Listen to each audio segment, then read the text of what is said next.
আসসালামু আলাইকুম এভরিওয়ান, কেমন আছো সবাই? চলে এলাম একটি নতুন ভিডিও নিয়ে। আর আজকের রেসিপি হচ্ছে চিকেন দিয়ে আলু কষা। তো প্রথমে আমি নিয়ে নিচ্ছি এখানে কিছু কাঁচা মাংস, আলু, পেঁয়াজ কুচি এবং টমেটো কুচি। তো শুরু করা যাক।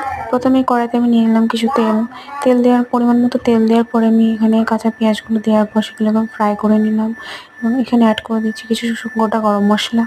তারপর সিদ্ধ করে রাখা আলুগুলোকে আমি ভেজে নিচ্ছি। ভেজে নেওয়ার পরে যখন এগুলো লাল হয়ে যাবে, তারপর আমি এদিকে চলে গেলাম সেই ভেজে রাখা পেঁয়াজের মধ্যে আমি দিয়ে দিলাম মাংসগুলো।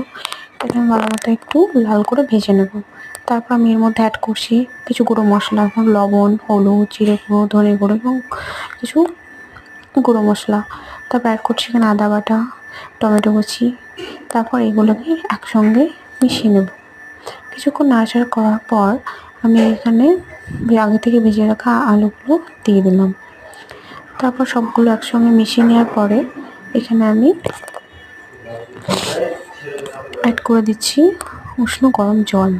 তারপর এটা আমি 20 মিনিটের জন্য রেস্টে রেখে দেবো। সঙ্গে দিয়ে দিলাম ধনেপাতা কুচি। ঢাকনা দিয়ে ঢেকে দেওয়ার পরে 10 মিনিট পর আমি ফিরে আসি এবং মাংস সিদ্ধ হয়ে গেলে সেটা আমি 15 মিনিট পর নামিয়ে নেব। ফাইনালি আপনারা দেখতেই পাচ্ছেন আমার মাংস রেডি হয়ে গেছে। তো কেমন লাগলো অবশ্যই কমেন্টে জানাবেন। আল্লাহ হাফিজ।